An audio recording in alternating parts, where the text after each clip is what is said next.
Hello and welcome back. In this section, we are going to see the visualization and analyzing part.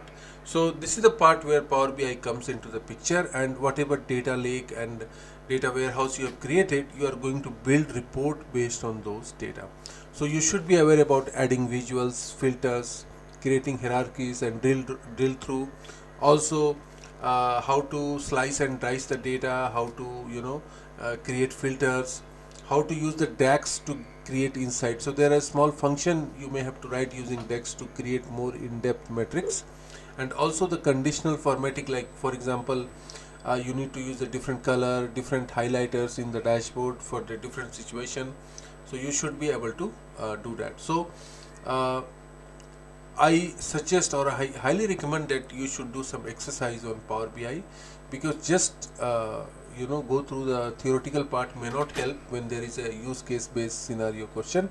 So try to do some exercise, and then you should be aware about Power BI service and Power BI desktop. So there are few Power BI services which we create on the web, and there are few which we use Power BI desktop to create. So you should be aware about the differences and in which case you should use which service, like Power BI service or Power BI desktop, and what are the best practices of that. Okay, so this concludes the key topic 3. Now we'll move to the next chapter.